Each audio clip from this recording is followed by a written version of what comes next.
What's up, ladies and gentlemen? Welcome back to the live show now for Comic Character of the Week. As usual, I've got Dan the Man Kelly, the Ric Flair of comics, and Master Builder J-Dub right there. How you guys doing tonight? Good. Yes, and see, wouldn't be a great night if my lights didn't change on their own. Looks like it's cold, you know? That's because you've abused fixtures in your past. Yes. That's right. Inside and not in the fun way. Yeah. Guess I got ghosts in the machine, huh? There you go. I see what you did there. Jeff Johns is going to send you a cease and desist order. Oh, okay. I'll throw on the stack of other ones I've got. Well, folks, we are going to go do a deep dive on the Wasp, Janet Van Dyne herself, and we're going to give you all the must-read stories, the badass moments, some top covers to look at, and, of course, all our extra commentary as well. Dan, why don't you go ahead and kick us off and give us the intro for this? All right, well, she was created by Stan Lee, Ernie Hart, and Jack Kirby. What a surprise, a Marvel character created by Stan Lee and Jack Kirby. First appeared in June 1963 in Tales to Astonish number 44. Do you have that one, Gary? Let me tell you something. This is one of the few and rare occasions that I had a book and I traded it for something. I had that book and I traded it. I think I decided I didn't care that much. It was a cool cover. I didn't care that much, but I was going to use it to complete some of the early Daredevils I needed. And I do have a complete run of Daredevil, so I mean that worked out. I mean, we get it. But I do wish I had held on to it, and oh well. Wow. Okay. But that's a rarity for me to let a book go. I let that book go. So the Wasp is Janet Van Dyne, who was a wealthy socialite daughter of a scientist named Vernon Van Dyne. During one of his experiments, he unleashed this is such an old school Marvel origin. He unleashed an alien entity that killed him, and she decided she needed to avenge him. So she got a scientist that worked with her father to help her, a scientist named Hank Pym, who used his Pym particles on her so that she could shrink, and he has her undergo a procedure that will allow her to grow the wings out of her back when she shrinks so that she can fly around. And together they teamed up to defeat the alien. She decided she wanted to stay the Wasp and become a superhero, and she partnered with Hank, and then eventually was one of the founding members of the Avengers, and also the person that named the Avengers. Yes, she did. Yep. As far as her powers, she can change her body size from shrinking to just a few centimeters to growing as tall as several hundred feet. At miniature size, strength remains normal, but when she goes giant size, she gets superhuman strength. And when she shrinks, she also grows as I mentioned, the pair of wings out of her back that allow her to fly. And she can also use her body's bioelectric energy to fire electrical blasts out of her hands. Nice. That's awesome. All right. So let's go ahead and jump right into it. Let's go with scenarios that work best for the Wasp. And Uncle Gary, why don't you kick us off for that? Well, when Wasp was first created, she was usually, in the early stories, especially with the Avengers, she was usually, the Avenger that was captured and they all had to rescue. So, that was really, 60s. Yeah, that was the 60s, damsel in distress. And she was always complimenting how handsome the men were to try to get Hank jealous and things like that. So it was kind of a, not so good, but things really improved in the Avengers in the late 80s or mid 80s, where she took over and became chairman of the team. And she is one hell of a leader of the Avengers. I mean, arguably after Cap, she may be the best leader of the Avengers. And Right. She kicked ass, and she's smart and she's clever. And, people underestimated her, but she is someone that can walk in in a man's world and not take any shit from anybody. So I think that's where she works best, when she is one hell of a tough broad that's smart, that's intelligent, is clever, is decisive, and is very strategic. And, she's one of those leaders that knows how to use her pieces on the chessboard. So Yes. that's where I think she is her absolute best, when she is leading a group of heroes, and she is, she may not be the strategist Cap is, but I think she's every bit the leader, and in far as how to motivate people and to know what makes each one tick and to put people together in certain situations. I think she is I think in that way she is quite a that is an innate character of leadership when you're putting a team together. She is a great assembler of a team, of getting the right roster to go out there and kick ass. So that's where I think she works best. Yep. All right, Jamie, how about you? What do you think works best for her? I'm mirroring Uncle Gary on this one because a lot of my moments come from her leadership skills. Yep. I agree. It's like he said, compared to Cap, I think she might be even better as strategically. Like, she's underutilizing that aspect. She works best as leader of any team she's on, and I just don't think she gets enough credit for that. Yep, I agree with that. That's actually one of my things I don't like about her. I don't think she gets enough credit, or I think she's underused. But we'll get to that. Yeah. I'll go next on this one then. I like you guys said, I'm going to echo it. She's a good leader. She knows how to put a team together.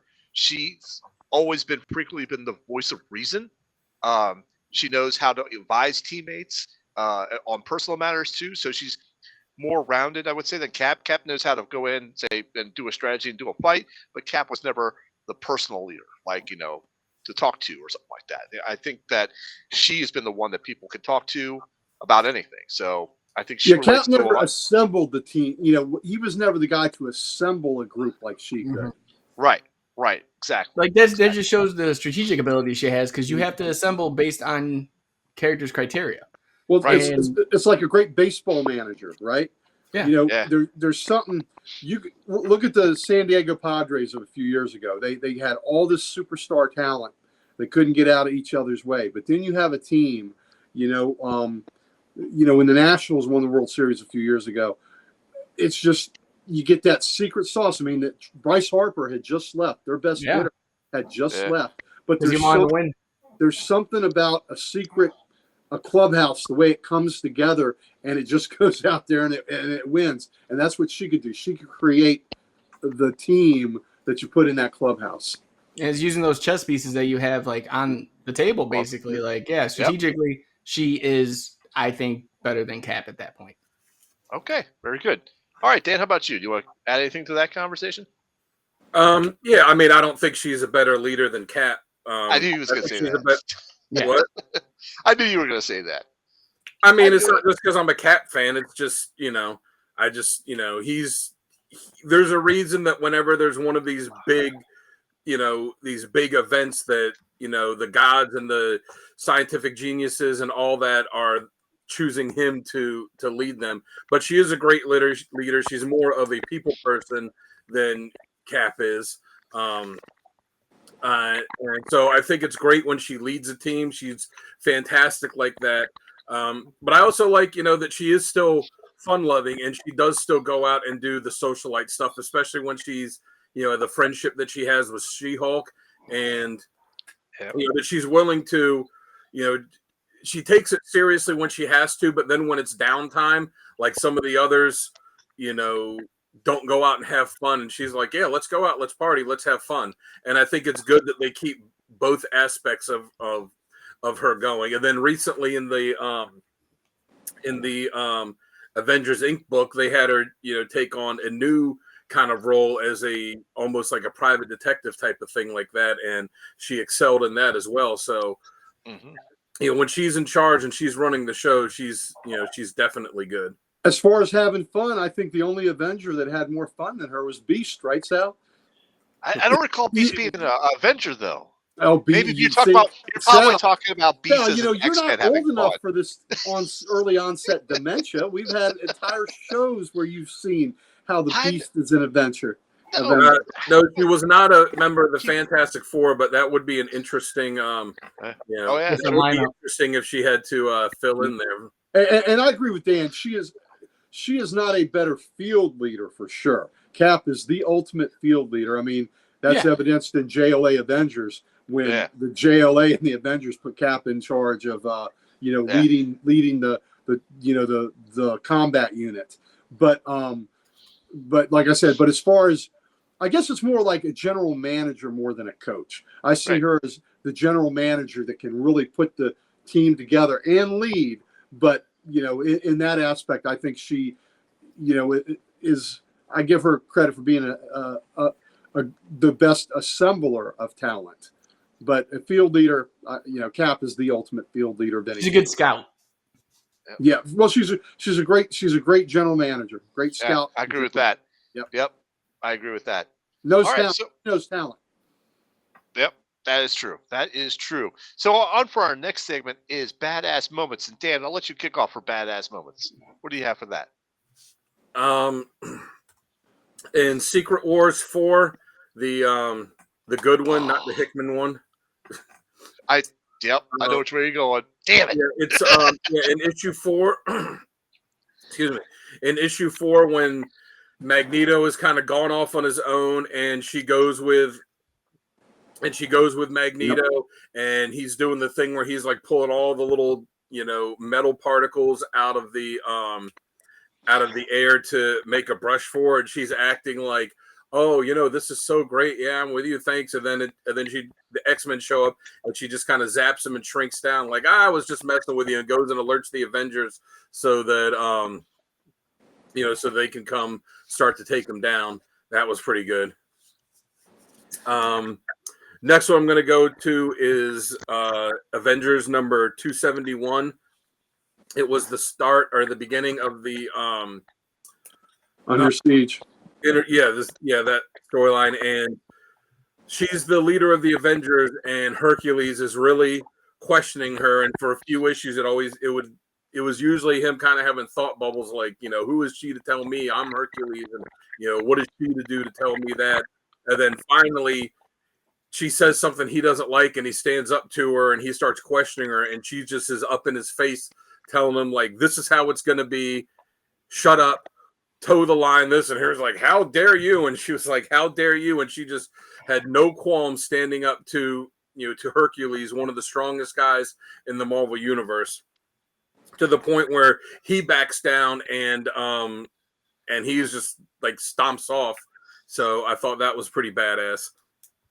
And then I kind of had a tie between the last two, so I'll go with another one that was just a few issues later in Avengers 275, when the villains are all starting to kind of attack the Avengers on different fronts, and Absorbing Man and Titania come in and are going after her and Ant-Man, who is Scott Lang at the time, and she manages to single-handedly beat Absorbing Man, which, if anybody knows anything about Absorbing Man, he is potentially one of the most powerful villains out there that you could fight, and is also super tough. And this is the guy that's gone toe-to-toe with Thor, Hercules, the Hulk, all of these heavy hitters, and she manages to take him out on her own. Crusher Creel is a badass, but he's a dumbass. Yeah. That's his weakness. Yep. I did really like him when they used him in the that Gamma Flight series. You did or you didn't? I did. So did I. Yeah. Him and Titania. Yep. But dumb as a rock. Dumb as a rock. And he didn't even have to absorb the rock's power to be that dumb. Yeah. Yep. All right. So awesome. that's what I got, but I got one more off to the side, so if nobody mentions it, I'll drop it at the end. All right. Uncle Gary, why don't you go next? All right, here we go. So I'm also going to echo the fact that she beat Titania and she beat the Absorbing Man by herself. And after that, she marshaled the troops and rescued Cap and some of the other Avengers by reserves she called in, and leading the charge to take back Avengers Mansion. And so she was a badass in that. Another one in Uncanny Avengers 15. Taking down the Absorbing Man is one thing. She took down the Sentry, who was possessed at the time by the Void. She had a little help from Thor, but she took down the Sentry. Man, that she controlled this giant insect creature that just gobbled them up and messed them up, hit them hard. But still, she took down the Sentry and was talking shit to him too about it. So that was pretty impressive. And then the other thing is kind of not so God. There's two, but I think I'm going to go with this. So who's the longest running Avengers chairman? I would say either Cap or Wasp. Yeah, Cap. Who's number 2? Wasp. That's badass. So of all the great Avengers, Cap's been chairman the longest, the second longest. That gal right there. Yep. Right there. So I think that's pretty badass for her to be second on that roster. Didn't she also help form with the West Coast Avengers as well? Well, I think she had the maybe she gave Hawkeye the idea. She wasn't on that original team, but she did become a West Coast Avenger at one time. Right, yeah, right. She was part of the team, but she wasn't one of the founders. No, she wasn't one of the founders. She became but her and Hank were a part of the team at one point. Yeah. So, but almost any team she's on, she becomes a natural leader for that team. And I'm saying post Avengers 217 or whenever it was, because when she first became chairman, she tells Thor, Iron Man, and Cap she deserves to be chairman. She wants the job, and damn if they didn't all vote for her. So that's pretty ballsy right there, Miss Van Dyne. So there you go. That's badass. Those are my 3. Awesome. Jamie, do you want to go next, or do you want me to go next? I can go next. I'll get it out of the way. I had Avengers 275 on my list. So there's not much more to say. I wrote it a little differently, but you guys hit it right on the head. So I have Reforming the Avengers, and this is from Avengers #1 from 2012. And I had, after the events of Avengers versus X-Men, Janet takes the initiative to reform the Avengers, bringing together a new team with a fresh vision. Her role in the formation of the Avengers Unity Squad emphasizes her commitment to unity and her vision for a better world. And it's a badass moment that highlights her resilience and dedication to the Avengers cause. And it just showcases building her team and the strategic ability to do that I was talking about earlier. And then I have leading the Avengers against Korvac in Avengers 177. And again, another leadership role that she had that was just badass. Despite the overwhelming power from the cosmic being himself, she rallies the Avengers and leads them in a battle and basically just takes the role over. So right. Well, under one of her stints as leader, she recruited a lot of women into the Avengers, and at one point there were more women than men in the Avengers, and that was pretty cool. Yes. Yep. Oh yeah, that was the A-Force. Mm-hmm. A-Force book, yeah. Yeah, because that was all women. Yeah. All right, so 2 of mine were taken. One was beating Absorbing Man and Titania. Everybody had that. Yeah. Everybody had that. That's a badass moment. You can't knock that down. The other one was from Secret Wars that Dan had mentioned. He she's kidnapped by Magneto, but does she get scared? No. She just turns on that charm. It's just like, oh, you're so great. Tell me your plan. Magneto's like, here's my plan, and she's like, okay, bye. It's just takes off and goes on back to the Avengers. Like, okay, this is what this idiot's doing. That type of thing. Badass moment. My last one is only a single panel badass moment. But I loved it when I was reading through some badass moments that when I was researching too.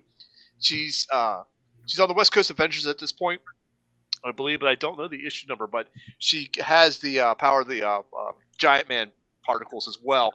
But she's popping up in the streets of San Francisco. She's holding the truck like this, and she's like, "Hiya, boys, how's it hanging?" Like someone's about to get their ass handed to them. That almost made it.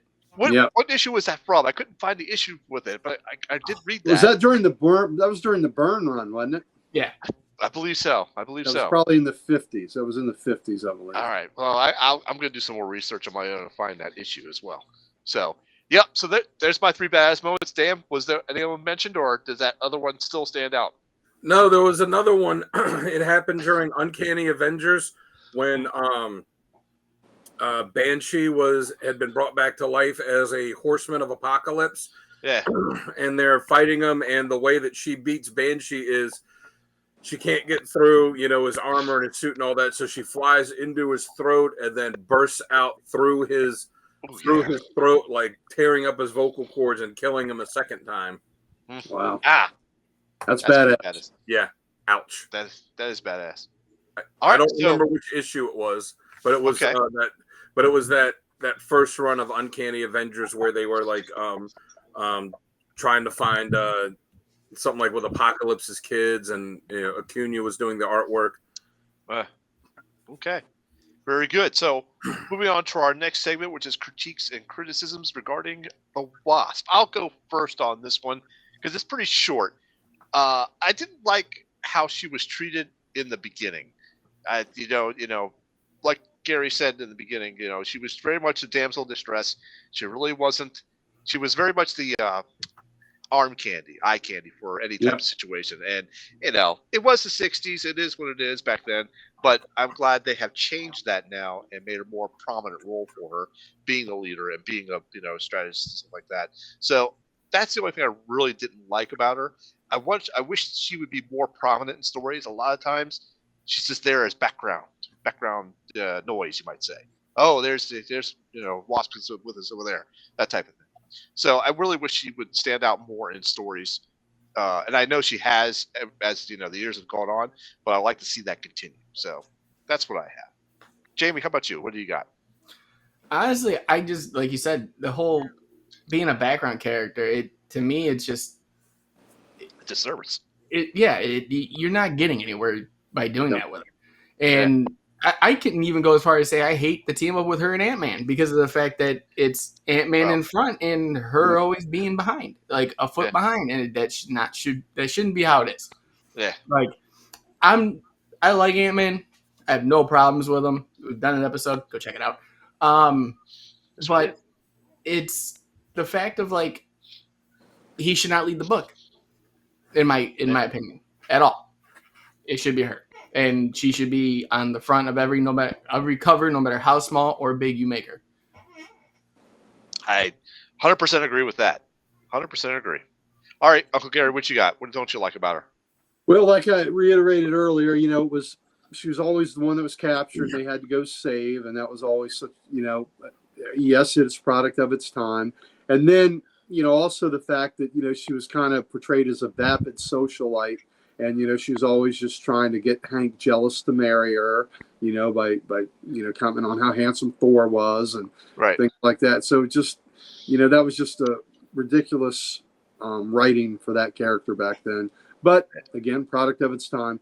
I think, you all have very valid points that now she's a bit too much of a background character considering the gains this character made from the mid 80s all the way up to, through the early 2000s, where this character became always boy crazy, where she became a major character. I mean, and some of the quirks were fun. I love the fact that she's constantly redesigning her costume and a fashion designer and all that. I think that's a great quirk of the character, and that made sense for her to be a successful designer after that. But again, a woman of substance that can run a business, can run a team, and all this. But it seems like the gains the character has made is just they're on the back burner now because she's not like right now Captain Marvel's leading the Avengers team, and the Avengers, the Wasp could certainly be a part of that team, leading that team. It's upsetting too because like that book feels like she needs to be inserted somewhere.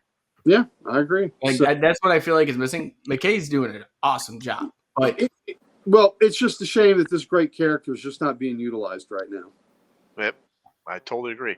All right, Dan, how about you? Yeah, I'm going to echo that. It's just underused when she is used, taking away her authority. When we get to the essential reading, there was a recent book that she was the front and center star of. And if you guys remember, when it was coming out every month, when we were doing Comics Unleashed After Dark, every month week when the book came out, I was like, this book's fantastic. It's so great. And then they canceled it and it sucked, but she was, the lead of that book. And, and they haven't really done anything. Granted, it's only been a few months, but that, haven't really done anything with her since. And that's disappointing. And you think about it too, when she helped form the Avengers, she named the Avengers. She was the most prominent female character Marvel had at the time, because that's who the Avengers were. The Avengers were like their, most prominent characters outside of, like Fantastic Four and stuff. They were like, here's all of our top, this was their Justice League. Here's all of our top characters. We're putting them on there. And she went from being the most prominent member of the Avengers to, or a prominent character in Marvel to just at this point being a background character. And, they've never really given her own ongoing book. She's been a prominent member of the Avengers. She's had mini-series here and there and team-ups and here and there and stuff, but there hasn't ever been a book like The Wasp that was an ongoing book, for a long time. And for a character who's been around as long as she has and is, as interesting as she is, I feel like she deserves to have her own book at some point. At least, give her a shot at a regular series, give her a good creative team, and let it go. I'm with you on that, though. I would say in that era, the most prominent female Marvel character was Sue Storm. Yeah, I would put her ahead of the Wasp. Well, I guess I meant the most prominent female, like if you want to say solo character when they put the Avengers together. I would say the most prominent female Marvel character that wasn't Sue Storm. Yeah. Yeah. And there weren't really a lot of female superheroes that Marvel had at the time anyways. No, there weren't. There weren't very many at all. And the Widow was a villain at the time, and then she was good, but she only appeared here and there. So after Sue, the Wasp was Marvel's female superhero. You just didn't have really any others. Yeah. I mean, you gotta even look at the MCU and how they brought her, like, just the character, not, Janet specific. But, like, you had the whole, like, an Endgame A-Force lineup, basically, in there. Like, promoting it with the Wasp front and center. Like I said, not same character, but still, like, a predominant character. Yeah. Same aspects. You're not doing people favors by keeping this character locked behind doors. I agree. I agree. And see, as far as her teaming up with Ant-Man, I like when she does the team ups more with Scott, because he hasn't been Ant-Man as long, though at this point he's been a long time, but he still has that kind of at times has that kind of inferiority complex, where when she teams up with Hank is the dominant one because he was a superhero longer. He has all the extra powers. He's the one that gave her powers, so he's the dominant kind of personality there. But when she teams up with Scott, she becomes the dominant personality, and it's like him looking up to her. I agree. It's so hard for her not to be. That's the thing. Like, Scott is more inferior, but at the same time, they're trying to push him to be better than everybody, like her in that book. And that's the thing that, like, kills me.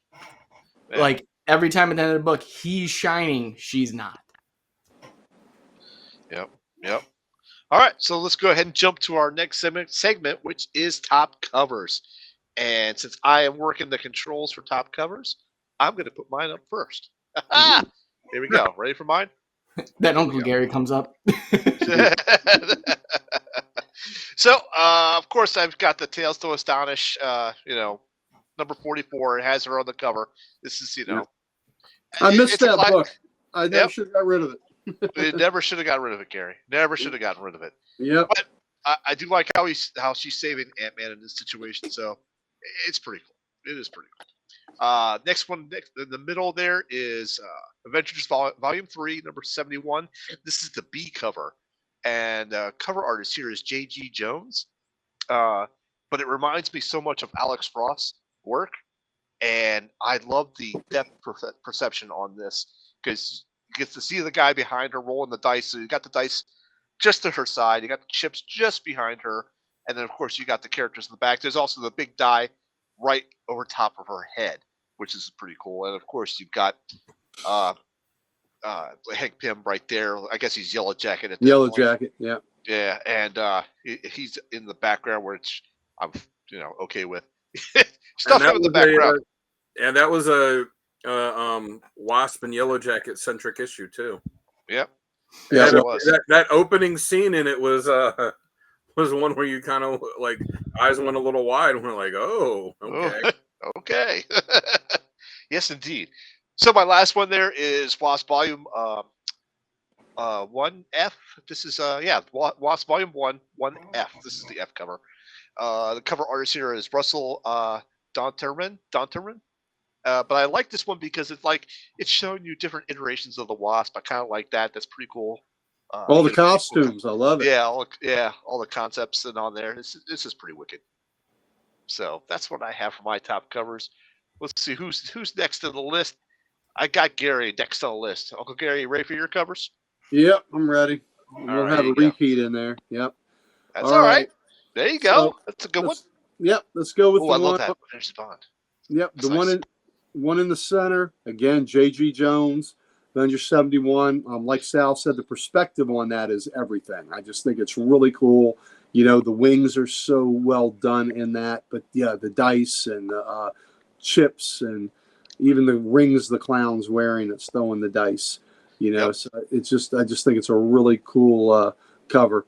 And the one on the far left is I ended up putting a lot of Greg Land covers on here, but it's Avengers Beyond #2.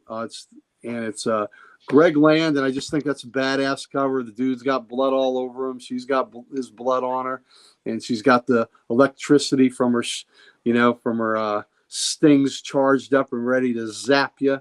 So I just love the, I love that, and she's coming right at you, right at you.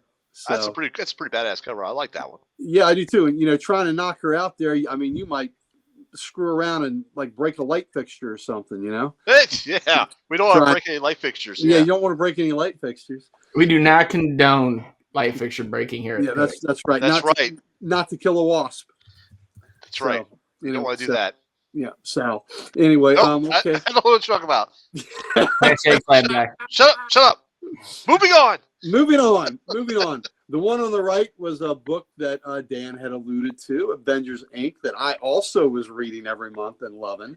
So there's Janet Van Dyne in her guise as the head of this kind of a detective agency. This is very much a noir, a crime book. And you got the body outlines, and you got her looking badass wearing that suit and the looking over her glasses, and that finger up in the air with the bioelectric energy just crackling off of it. So I just love I love the attitude. And of course, Vic Shade behind her, the Vision. So I just love the attitude of that. So there's like body chalk lines on that as well. Yes, that's pretty cool. Body chalk lines, and then you have the little evidence numbers markers at the top and the guns. So very much a crime book, very cool, and also ties into Bougie. It was a cool book. It's an easy book to get. It's only Dan, what was it, 5 issues? 5 issues, and you can get all the issues either at cover price or less, or you could pick up the trade. Absolutely. So it's good, just a cool read. And you know what? I mean, I don't think any of this was canon, right, Dan? Wasn't this kind of quit touching yourself, Gary? Snoop, you know what? I've got to touch myself just enough to remind me how great others have it when they touch me. So there you go. No, that book. I said, who wants to fucking touch me? As far as I know, that book is canon. Okay, well then maybe it is canon. I thought it was kind of a alternate, or I took it as kind of a an offshoot of the regular, Marvel comic universe. But if it's canon, then that's cool. I think so, yeah, because Luke Cage was, he was mayor of New York, and he's the one that said, you can't wear costumes. You got, so that's why. Okay, all right. Well then, and it had Hank coming back with the reason why he had died and had to come back and all that. Then it's canon. Everything in that happens for real, and it should have a lasting impact. Yes, indeed. I hope so. Very good. All right, Jamie, I got your covers queued up. You ready? No. Okay. Too bad. Here we go. Ba-bam. Oh, Jamie went old school. Oh, yeah, the Liberators too. Yes, What? yes. Yeah. So first off, obviously, I have the formation of the Avengers from Avengers #1, and the funny thing is when I was picking my covers, I did want some that were like, okay, she has to be that size in at least one of the covers. I found two, so Yep. worked out. But I mean, Avengers #1, you don't get any better than that. Next up, Avengers 83, and I love this one because this is the all female like cast to me. Yep. Like this is the one where like that A-Force idea kind of came to fruition to me. You know, you never seen all leading ladies on a page or a cover. Yeah. You know, and then lastly, like we were talking about the suit changing consistently. I can't tell you why I love this cover so much, other than the fact that the colors just pop, and she looks like she's having fun.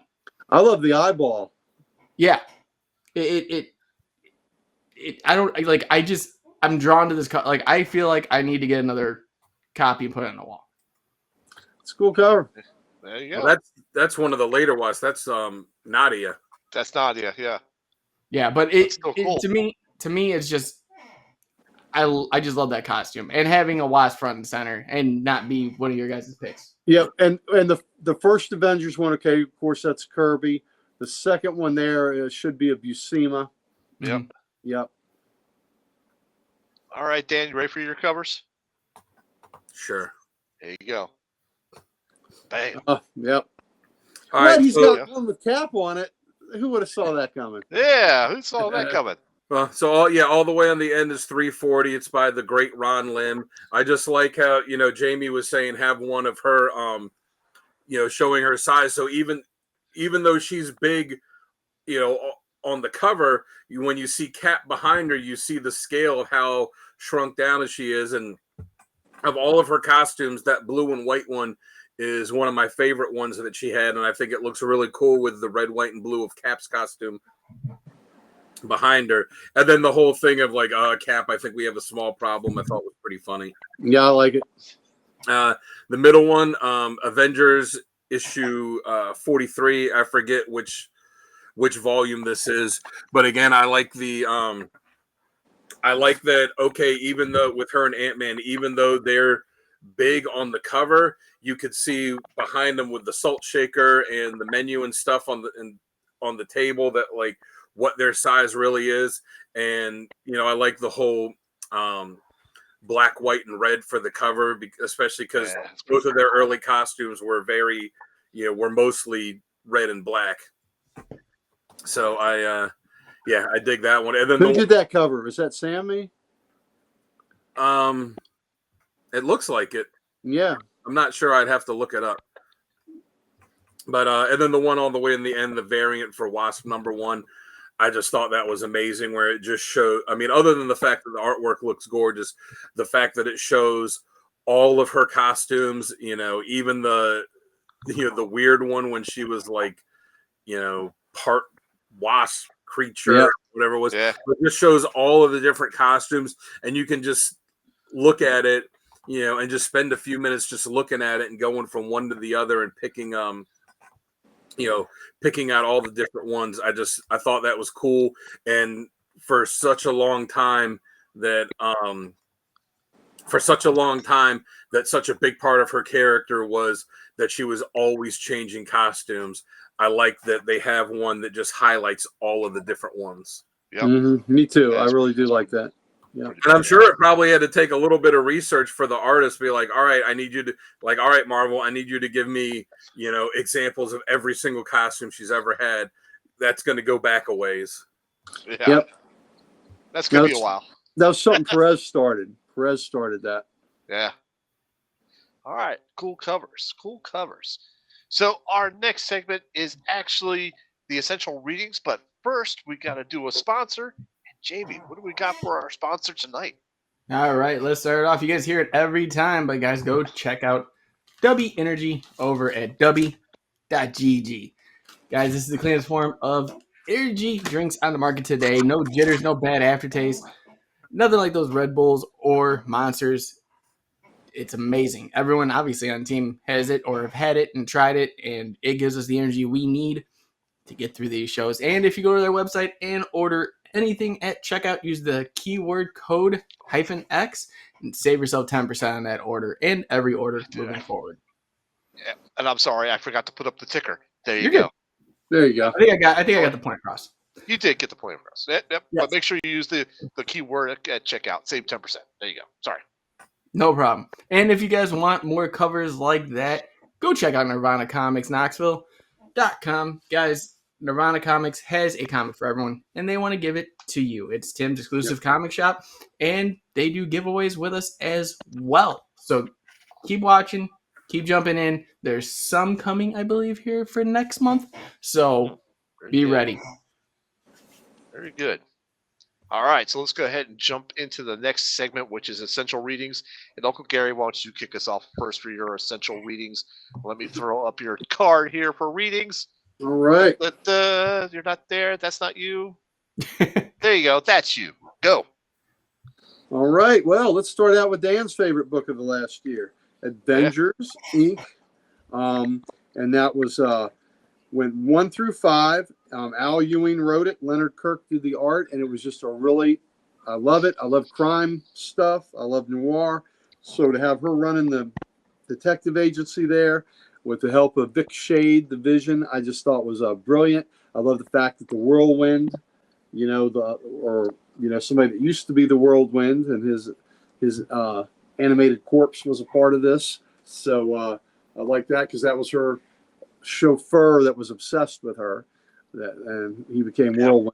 So I like him being a part of it. So Avengers Inc. 1 through 5, it's a really different take on the character, and it's just a little offbeat, a little different. I think you'll dig it. We talked a little bit before about Avengers Under Siege. That's where the Avengers are attacked, and the mansion is taken over, and she assembles, on her own. She that's when she beats Titania and Absorbing Man, and then she assembles a team to take the mansion back from the villains and to rescue the Avengers that were captive. So that shows her leadership skills and how determined she was and what a badass she was. So that's a great read. And Under Siege runs from Avengers 270 to 277. But it's by Roger Stern wrote it. John Buscema, Tom Palmer did the art. So you've got some classic artists on there, and it has been collected in a trade before. So if you don't want to buy the original issues, you can buy it collected in a trade. And the last one is Avengers End Times, and it was Volume 4 of the Avengers, number 31 through 34 were the issues, but it's also been collected in a format where you can get those issues together. Bendis wrote it, Mike Mayhew, Brandon Peterson, and then there was an issue by Terry and Rachel Dotson that was in there. And this comes after she had been dead and out of the Marvel MCU for a while. She was, thought killed at the end of the Skrull Secret Invasion takeover. Yeah. And what happens was, instead of dying, she was dispersed to a microverse. And in this microverse, for years, she had been running from the big bad that ran everything in that microverse. And she was kind of like a guerrilla fighter, fighting pretty much on her own the whole time. And for years, she stayed uncaptured and a thorn in his side. And this is where she rigs a message to be sent out through her Avengers ID card. She's able to rig a message to be sent out to the Avengers that's like a distress signal. And when they realize it's her, they were, quite surprised that she is alive, and that they go to the spot where the signal's coming from, and that's when they realize she's in a microverse. So I thought it was a really cool way to bring the character back. And so many times when a character dies and is resurrected, it's just it's a less than stellar storyline, and how they bring her back is kind of hokey. This one was kind of cool because it was very feasible that she was dispersed and here she was in the microverse. So it wasn't that she had ever really died; she had just vanished. So I thought that was a really cool way to bring her back into the fold. So Yeah, that was pretty cool. That was pretty cool. Awesome stories. Dan, I'm gonna throw yours up next. Are you ready? Mm-hmm. There you go. All right. Well, I'll start with two of the ones Uncle Gary had. Avengers Inc. You know, like he said, it was unfortunately canceled after 5 issues, but it was fantastic. It was something that I don't think it, in all the years of Avengers had ever really been done like that before. Which was a really cool idea. Introduced a new character, and at the end of the 5th issue, it kind of leaves it with a new Avengers team kind of formed, and then they don't really do anything with it. So hopefully they find a way to touch on that going forward with not just ignoring that it happened and be like, oh, they're all superheroes again, that they can actually do something with that. Return of the Wasp, it's the same one that Uncle Gary had. It's just what was it End Times? End Time. Yeah. The storyline in the actual comic was titled End Times, but when they collected it, if you were going to get the collected volume, it's called Return of the Wasp. And yeah, it was Avengers 31 through 34. So he covered it pretty well. Don't think I need to go back over that, though. I will say that I think it's clear that they borrowed heavily from that story for Ant-Man and the Wasp: Quantumania. Okay. With Janet being down in the microverse and being thought dead, and she's really down there, and she's running afoul of people. And if you're a fan of Wonder Man, Return of the Wasp has some good Wonder Man moments in there too. Yes, yeah, he was pretty integral to that too. And then the last one I have is Avengers Forever. It was a 12-issue series. It's written by Kurt Busiek with art by Carlos Pacheco.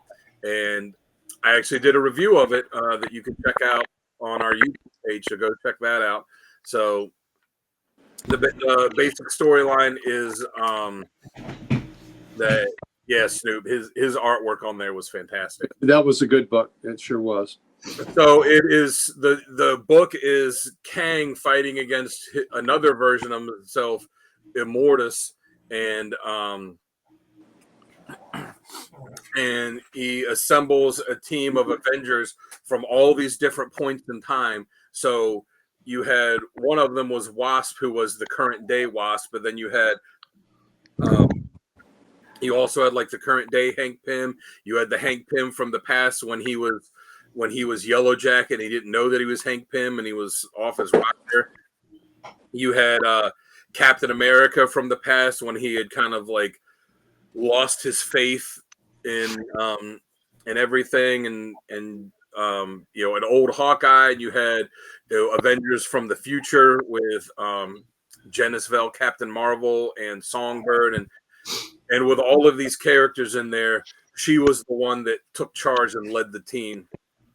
And and I thought that was pretty cool that she's just like, all right, like I said, I'm taking charge, I'm leading it, and having to keep not just all of these different Avengers, but all of these different Avengers from all of these different time periods together and going, showed how good of a leader she is.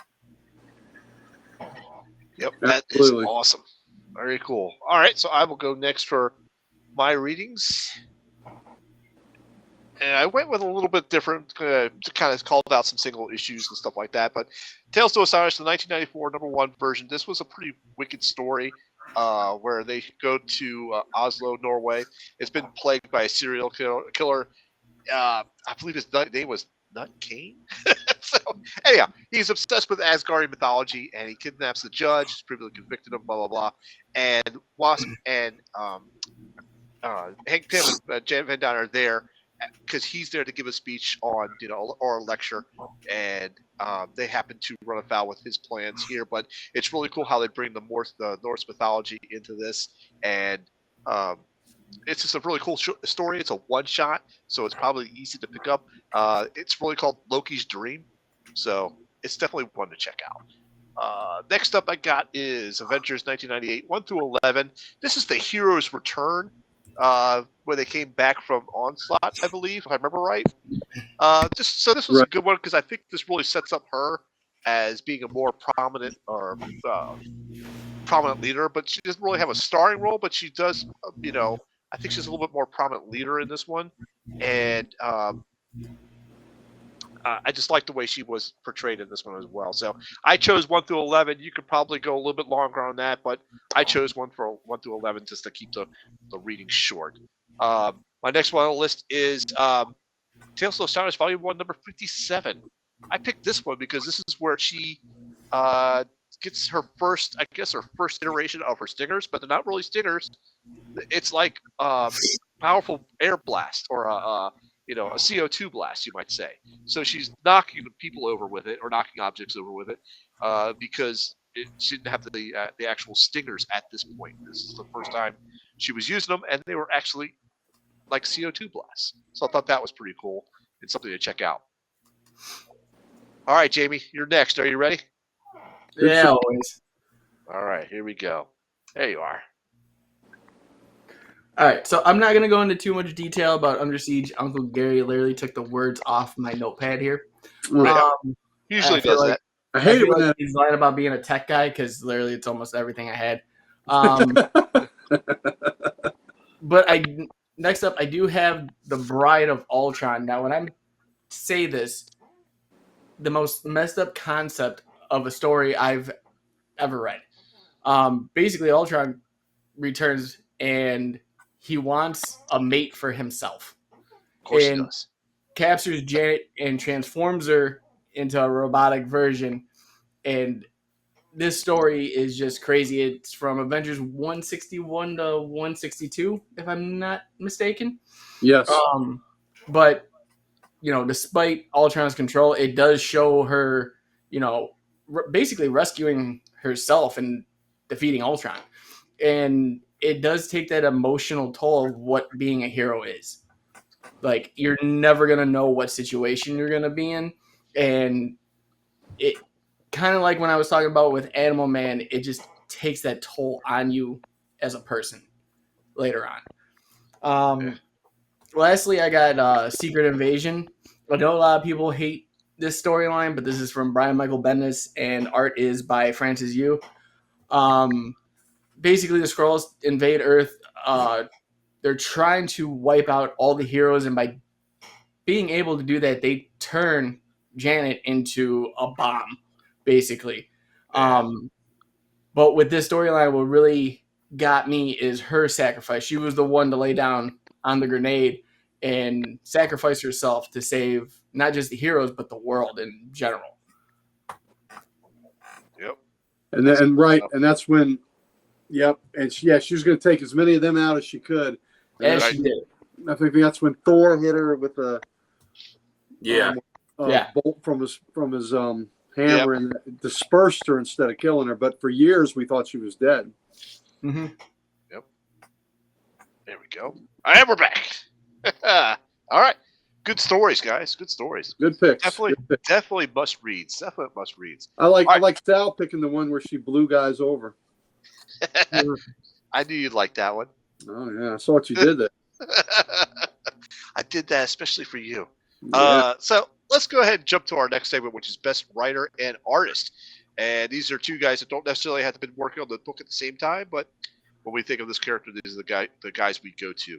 Dan, why don't you go ahead and kick us off first on that?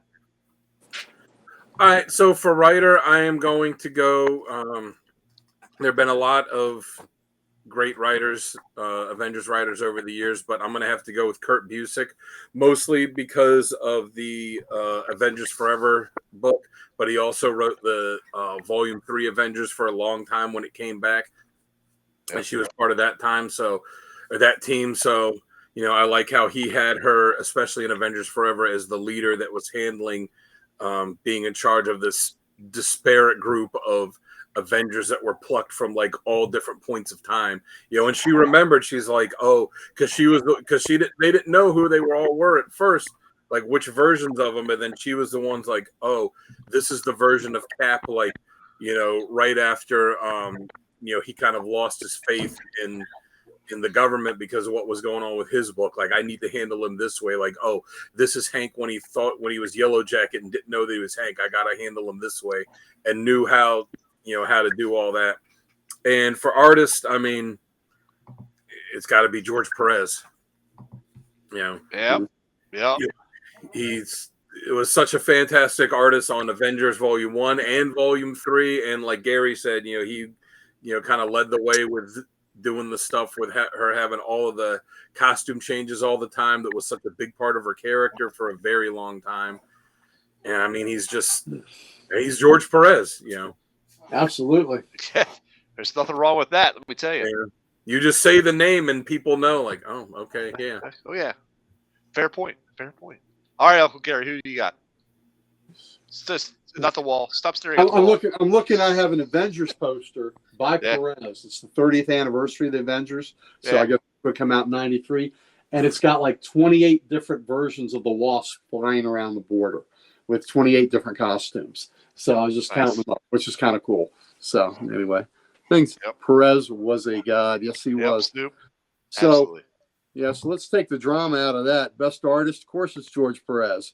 And just adding that little, that's just the little thing about all the different costume designs and all she did.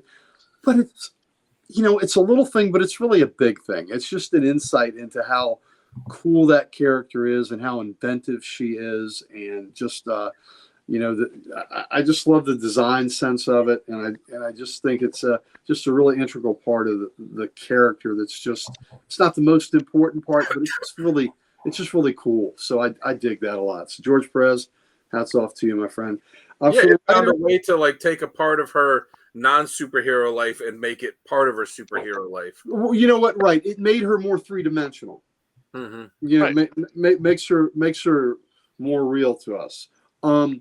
So I'm going to say for writer, I'm going to pick the writer that did a lot of the work on her first big stint as a leader, including the Under Siege storyline, and that's Roger Stern.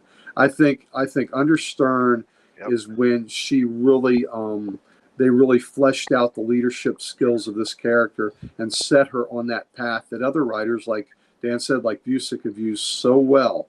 But I think Stern's the one that really set that template to use this character in such a important way. So I'm gonna give my kudos to him.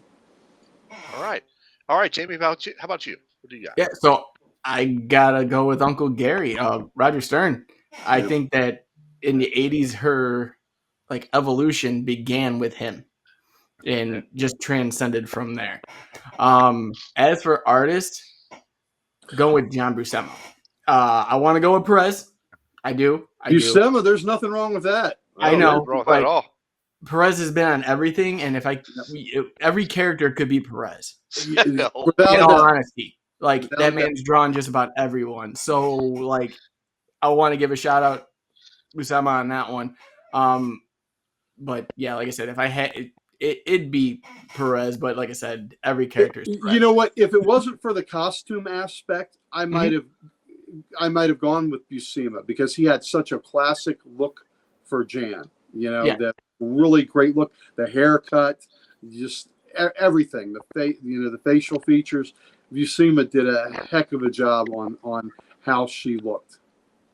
Yeah, and like I said, with Perez, I give that man every ounce of respect on every single character, but it's hard to always be on a character and be like, Perez.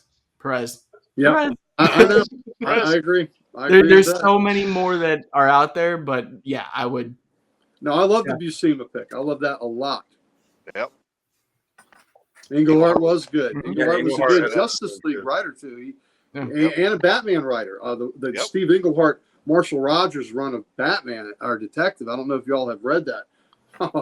That's where the Joker fish came from Steve Englehart. And Captain America too. He had a good long run on Cap. Yep. That's right.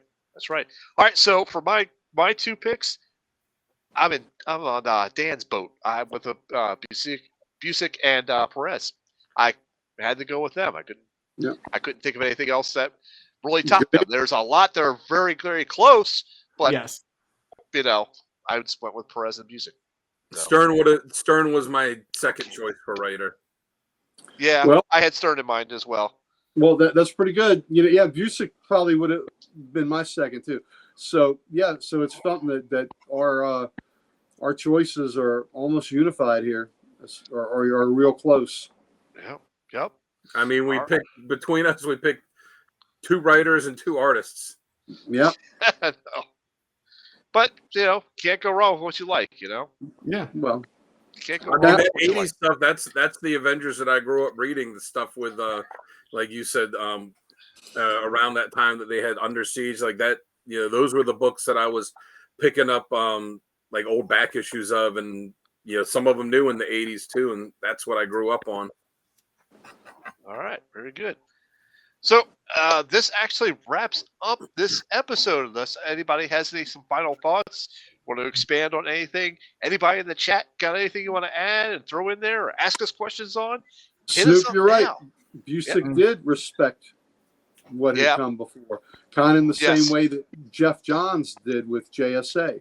He respected what came before. He respected those characters. So I agree completely.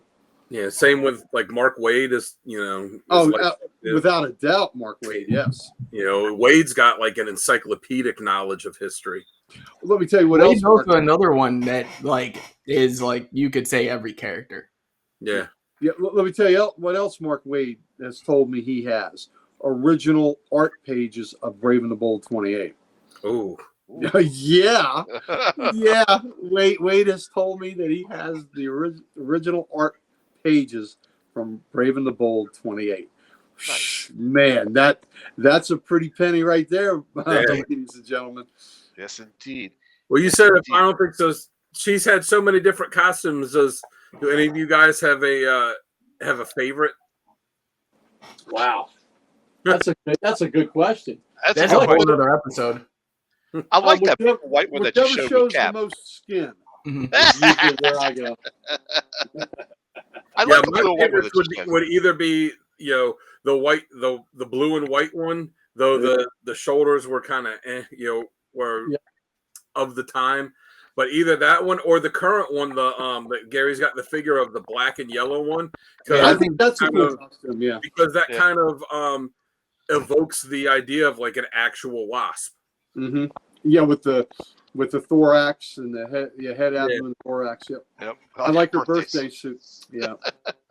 Careful, you get stung that way, Snoop. Yep. And actually, I did not mind the MCU versions of her as well. I kind of like that. I mean, I know it was not Janet, but still, I liked the costumes they had for her in the MCU. So I did not mind the Ant-Man movies at all. All right. So I guess this wraps it up, guys.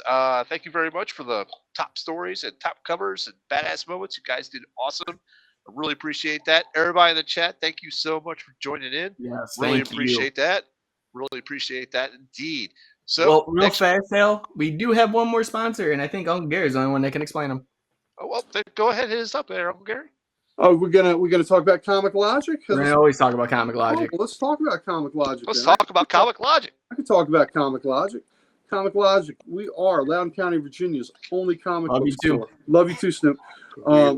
We are Loudoun County, Virginia's only comic book store. We're in Northern Virginia. We would love for you to come by and see us. We love seeing new faces and having being able to meet people, find out what it is you want to read, and we're great at giving recommendations. I am great at spending your money to get you to buy collected editions of stuff that you are going to love. So he's already got me spending my own money. Oh, yeah. Liz, who she wasn't in tonight, but Liz was talking about that the other day, spending her money. But everybody that I've spent their money, they always thank me because they like to read. But come see us, Rob, Mike, and our great staff there. We would love to steer in the right direction. So Comic Logic, Loudoun County, Virginia's only comic book store. Please come see us. We would love to make your acquaintance. Absolutely. Thank you. Dan and I have been to that shop, and we both attest to your statements there. It's very good. I will be there sooner than later. You will make an appearance there. That's right. Eventually. Stay gold, Codex. Chattas. Oh, Tony boy. Yeah, he's bringing some Is that me? Outsiders in. My Yep. pony boy? I'm the Yep. young one. You're like what? Who 18, was it that played 19? Pony Boy? It was C. Thomas Howell. C. Thomas Howell, yeah. And Ralph Macchio was Yeah. Ralph Macchio was the one that told him that when he was Yep. yeah, Yep. the burns. Cruz was in that. Swayze was in that. It was a great cast. Dylan was in that. Yeah. Jamie, why don't you give us Diane Lane in it? Yes, I don't know. Diane Lane Yeah? was in Yeah. it. Yeah. I was gonna say, Jamie, do you want to give us a sneak preview of next week's character of the week? No. Not gonna do it, huh? Don't No, we have a 'cause special I'm gonna let guest Uncle next Gary do it Okay. Okay. I'd love to. I'd love to. because this is not mine at all. No. This isn't. And you know what? It's a special. Next week is very important. And in all seriousness, Chris, I hope you're still with us, baby. Next week, historically, is a special day.